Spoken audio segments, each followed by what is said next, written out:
Throughout the 2nd century BC, the Roman Republic stood at the height of its power. Its armies marched across continents, expanding the Republic's frontiers in every direction: Spain, Gaul, the Balkans, Asia Minor, and North Africa. With each conquest came a flood of spoils: gold, land, and above all, human lives. An unending tide of captives poured into Italy. By the dawn of the 1st century BC, every third person in the Roman Republic was a slave. This immense population of enslaved men and women toiled endlessly, in mines, on estates, in households, and in the bloody arenas where life and death were entertainment. The Roman elite grew richer while the enslaved grew desperate, and from this desperation would rise one of history's greatest symbols of resistance: Spartacus, the birth of a rebel. Little is known about Spartacus's early life. Ancient writers give us only fragments. The most accepted theory is that he came from the Thracian tribe of the Maeldi, who lived along the harsh Danubian steppes. These people were fierce warriors, accustomed to the unforgiving winters and endless frontier wars that defined life north of the Balkans. At one time, Spartacus served in the Roman auxiliary forces, a common fate for Thracians, who were both Rome's enemies and allies. But after Rome's victory in the Third Macedonian War, 168 BC, and the fall of the Antigonid kingdom, the Balkans were gradually absorbed into the Roman sphere. Local tribes resisted fiercely. They rebelled, raided Roman provinces, and fought to keep their independence. It was during this turbulent era, around the 80s BC, that Spartacus likely deserted the Roman army. Captured and enslaved, he was sold to a gladiator school in Capua, owned by Lentulus Batiatus, a man whose name would become infamous in Roman history. Some later historians, like the 19th century scholar Theodore Mommsen, speculated that Spartacus might have descended from the royal line of the Bosporan kings, the Spartalids. But modern historians dismiss this as romantic invention. The Romans rarely enslaved royalty. More likely, his name derived from the Thracian word spara, meaning spear, giving rise to Spartacus, skilled with a spear. The gladiator's life. In Capua, Spartacus was trained to kill. The gladiator school was both prison and factory, a place where human beings were shaped into weapons for Rome's amusement. Every day men were broken, hardened, and remade for the arena. But Spartacus was not an ordinary fighter. He was disciplined, observant, and by all accounts, charismatic. He earned a privileged position within the school, even allowed to live with a woman, possibly his wife, who shared his fate in captivity. The life of a gladiator was brutal, but it offered one thing no slave elsewhere possessed: a weapon in hand. And that weapon would soon be turned against Rome itself. The spark of rebellion, the exact cause of the uprising, remains a mystery. Ancient chroniclers disagree. Some suggest that a rumor spread that the gladiators were to be sacrificed during upcoming purification games, slaughtered in the arena as an offering to the gods. Whether true or not, the story lit the fuse. One night in 73 BC, about 70 gladiators, including Spartacus and 2 Gauls, Crassus and Oenomaus, decided to escape. Their plan was discovered, but desperation made them reckless. Armed only with kitchen knives, spits, and cleavers, they broke free and fought their way through the guards. Outside the city, fortune favored them.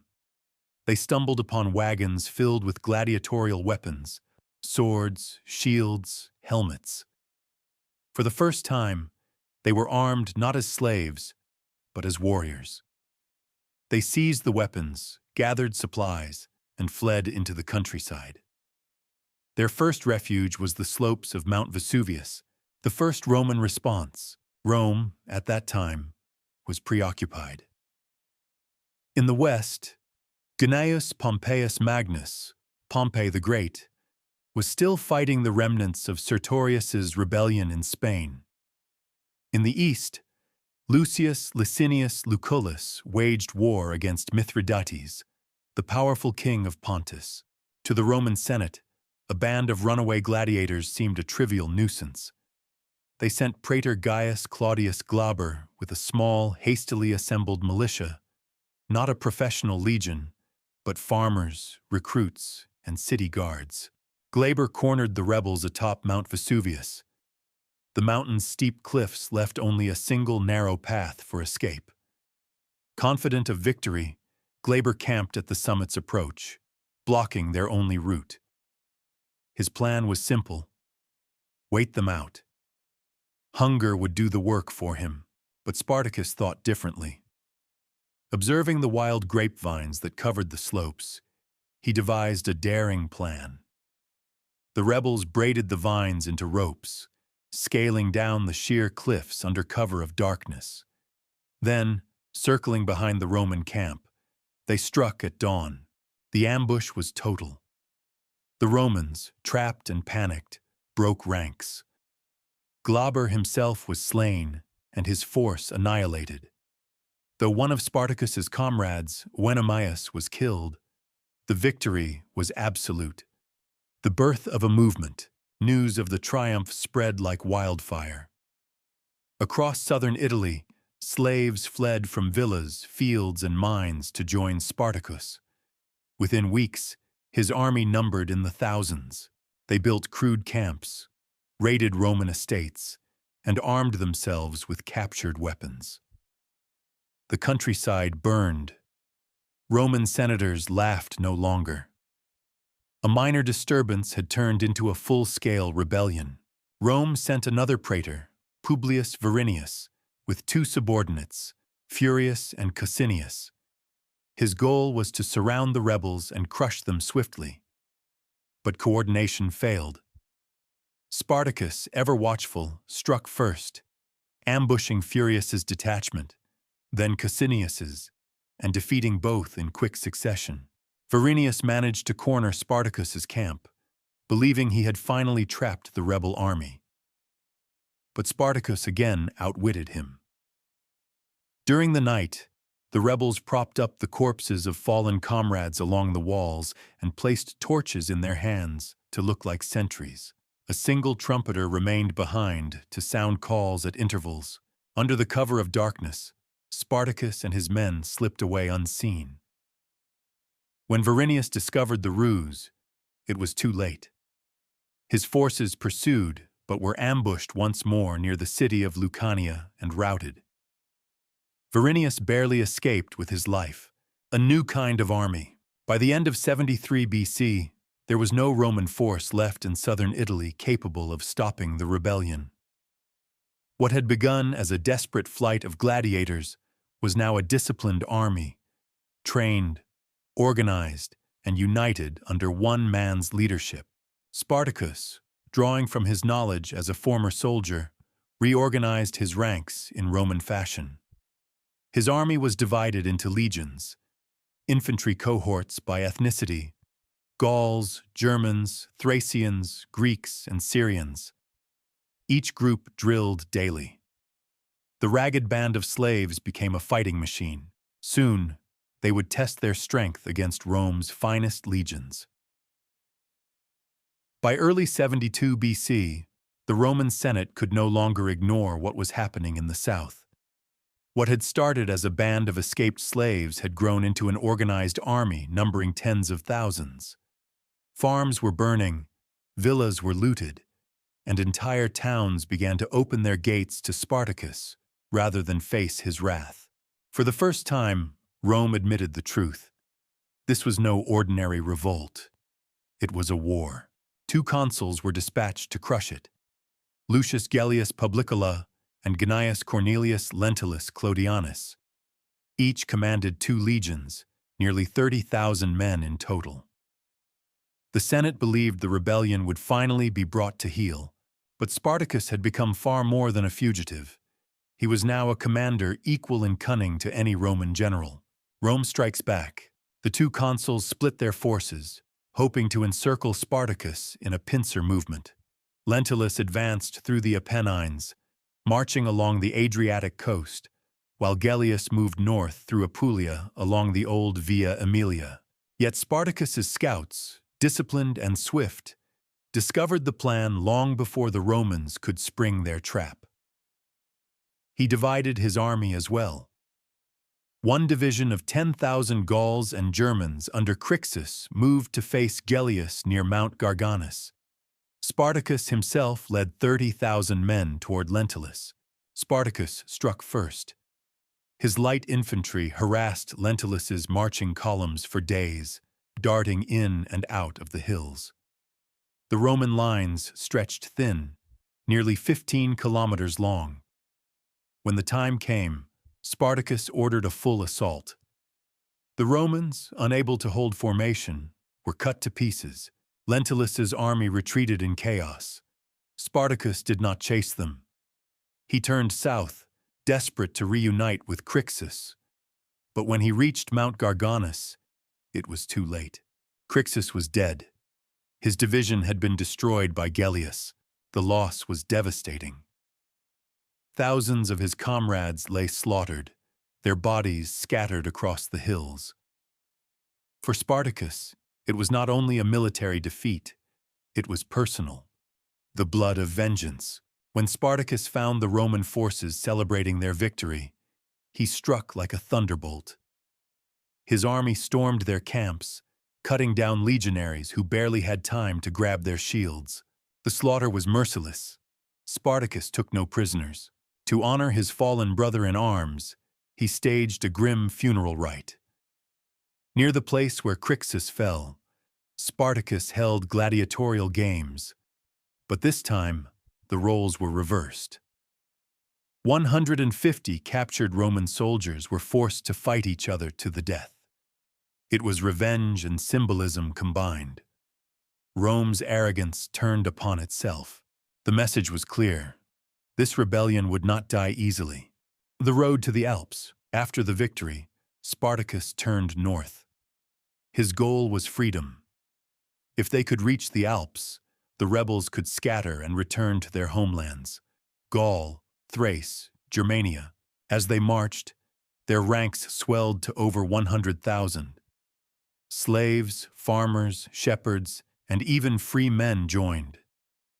In many regions, the rebellion became a social war. The poor against the rich, the oppressed against their masters. The Roman Senate, desperate, sent new forces to intercept him.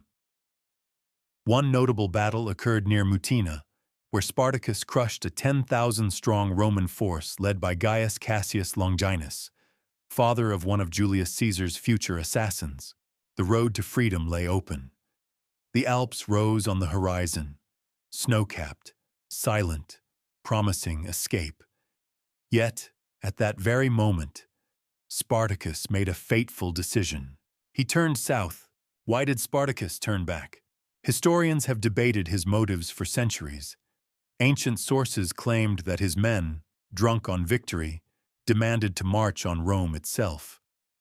But this is likely Roman propaganda, a projection of their own fears. Spartacus knew that taking the city was impossible. He had no siege equipment, no supply lines, and an army made of former slaves, not citizens. So why turn back? Some scholars believe he aimed for Sicily, the island that had seen two massive slave revolts before. It was rich, fertile, and full of potential allies. Others suggest he hoped to connect with Quintus Sertorius, the Roman general who still fought against the Senate in Spain. Perhaps Spartacus believed they could unite against a common enemy. Whatever the reason, the army reversed its march. But this change of direction sealed their fate. Panic in Rome. As the rebels swept back down the Italian peninsula, panic gripped the capital. Senators whispered of another Hannibal, of the city's walls once again trembling beneath foreign boots. The consuls tried to intercept Spartacus, but their legions were shattered one after another. His troops, hardened and disciplined, fought like professional soldiers. Every defeat humiliated the Republic further. Rome's best generals were still abroad. Pompey in Spain, Lucullus in the east, and none could return in time.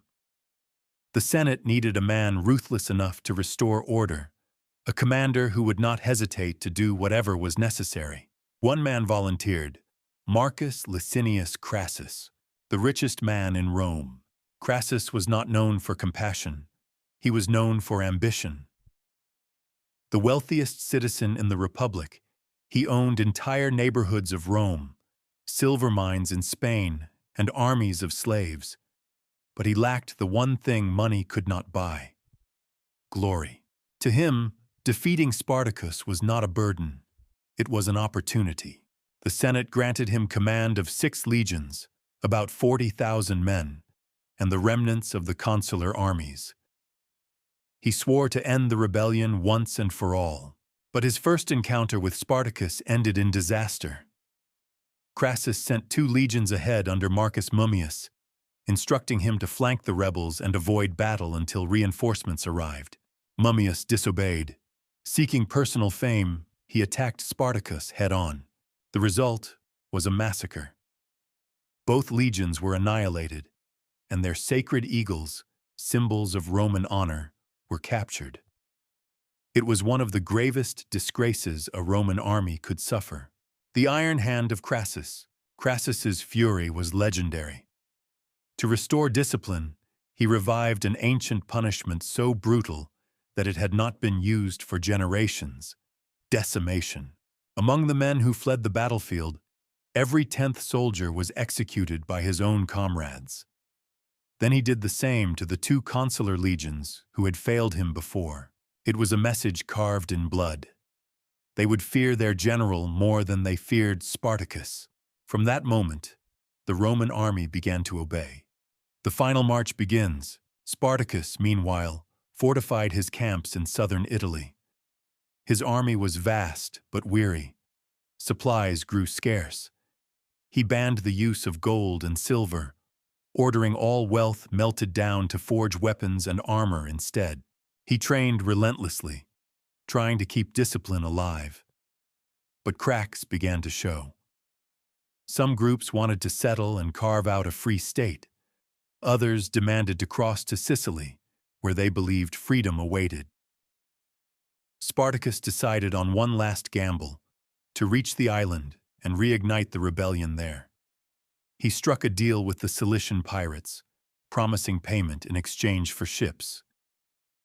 But when the day came, the pirates vanished. Whether they were bribed by Crassus, betrayed their word, or were simply too afraid to face Rome, no one knows. Spartacus waited by the sea, and the sea betrayed him. The failed crossing to Sicily marked a turning point. For the first time, Spartacus's army was trapped, stranded at the southern tip of Italy with no allies and dwindling supplies. Crassus, realizing his enemy's position, moved swiftly. He ordered his men to construct one of the most ambitious engineering projects in Roman history: a fortified trench across the entire Rhegium Peninsula, blocking Spartacus's only path north. The trench stretched nearly 60 kilometers from coast to coast. Behind it rose an earthen wall crowned with wooden palisades, manned by tens of thousands of soldiers. It was both a prison and a statement. Crassus would not allow the slaves to escape again. Inside the enclosure, famine began to spread. The rebels slaughtered their animals for food, ate whatever they could find, and watched the Roman lines grow tighter every day. But Spartacus refused to surrender. Breaking the trap, late one stormy night, Spartacus launched a desperate plan. While the main body of his army attacked the Roman defenses head-on, a smaller force under his personal command filled in part of the trench with earth, brush, and the corpses of fallen soldiers. Through rain and darkness, they climbed the embankment, tore down the palisade, and burst through the Roman lines. The Romans, taken by surprise, reeled under the assault. Spartacus and roughly a third of his army broke free, escaping into the mountains of Lucania. When Crassus realized what had happened, he was furious. But Spartacus did not turn to fight. He moved north again, his eyes fixed on one last hope, the port city of Brundisium, where he might seize ships and cross the Adriatic. The noose tightens. In the spring of 71 BC, the end began to take shape. Crassus regrouped his forces, while news arrived that Pompey the Great was returning from Spain after crushing Sertorius's rebellion. Pompey marched from the north. Crassus advanced from the south. The two Roman armies were closing in like jaws of iron. Spartacus, realizing the danger, tried to move quickly. But his army was no longer united. Hunger, exhaustion, and fear tore at their resolve. Some leaders, Gannicus and Castus, broke away with their followers, seeking refuge in the mountains. Crassus pounced, surrounding them and wiping out their entire force. The loss was devastating. Spartacus now faced Rome's legions alone. The last battle. The two armies met near the river Silarus in Lucania. The dawn was heavy with mist. Spartacus's warriors, once slaves, now soldiers hardened by 2 years of constant war, stood in silence, waiting for their leader's command. Before the battle began, a horse was brought to Spartacus. He looked at it, then drew his sword and killed it. "If I win," he said, "I shall have many fine horses. If I lose, I will need none." Then he turned to his men, Gauls, Thracians, Germans, Greeks, and told them what they already knew. This was the end. There would be no retreat, no surrender, no second chance. When the horn sounded, the field erupted. Spartacus led from the front, cutting a path through the Roman lines. Ancient sources tell that he fought his way close enough to reach Crassus himself, killing 2 centurions of the general's bodyguard before being surrounded. Wounded, bleeding, he fought on until he fell, buried beneath a wall of Roman shields. No one ever found his body. The price of freedom. With their leader dead, the rebel army collapsed. Those who tried to flee north were intercepted by Pompey's legions and slaughtered. Crassus, grim and methodical, captured about 6,000 prisoners. To send a message that would echo through history, he ordered them crucified along the Via Appia, the great Roman road stretching from Capua to Rome, nearly 200 kilometers long. Day after day, the wooden crosses lined the highway, each bearing a body, a warning to anyone who dared defy Rome again. The message was clear. Freedom, if seized by slaves, would always end in death. Yet even as they hung dying, the world remembered their courage. Aftermath. The slave war was over, but the scars it left on Rome ran deep. For years, southern Italy remained unstable, ravaged by small bands of fugitives who continued to raid and plunder. Crassus returned to Rome as a victor, but not as a hero. The Senate granted him only an ovation, a lesser form of triumph, his wreath made of myrtle instead of laurel. The honor of victory was shared, and much of the glory went to Pompey, who had arrived just in time to claim credit for ending the war. This rivalry would soon turn bitter. 18 years later, Crassus's ambition would drive him east, into the sands of Parthia, and into his death at Carrhae. Pompey, on the other hand, would rise higher still, until he met his own end at the hands of Julius Caesar. And yet, among all these names carved into Rome's history, it was Spartacus, the slave, the foreigner, the doomed rebel, whose story endured the longest. Legacy of Spartacus. Why does the name of Spartacus still burn through the centuries? Because his war was not just against Rome, but against the very idea that some men are born to rule and others to obey. In an age where freedom belonged only to the powerful, he dared to imagine a world where it belonged to everyone. Though he failed, His rebellion shook the foundations of the greatest empire the ancient world had ever known. For years afterward, Rome's wealthy citizens lived in fear, not of armies or kings, but of their own slaves, whispering the name Spartacus in the dark. Centuries later, that name would become a symbol for revolution, equality, and defiance. From peasant uprisings in medieval Europe to freedom movements in the modern world. The man behind the legend. We know little of the real Spartacus beyond the fragments left by historians, Plutarch, Appian, Florus, and even those accounts were written by his enemies. Yet between their lines, a picture emerges, a man of intelligence, courage, and compassion. Unlike many rebel leaders, Spartacus never sought to make himself a king. He never enslaved those he conquered. His army, though born of desperation, often spared civilians and traded fairly when possible. He fought not for conquest, but for escape, for the simple right to live free. In that, he achieved something Rome could never destroy. Epilogue. As the centuries passed, the empire that crucified him crumbled into dust. The roads of Italy, once lined with the bodies of his followers, fell silent and overgrown. But the story of Spartacus lived on, whispered by poets, revived by revolutionaries, and immortalized by historians who saw in him the eternal struggle of the oppressed against their masters.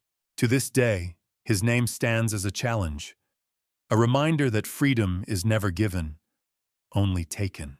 Spartacus may have died on the field of Silurus, his body lost among thousands. But his spirit, that unyielding cry for liberty, marched on, echoing through every age, in every heart that refuses to kneel.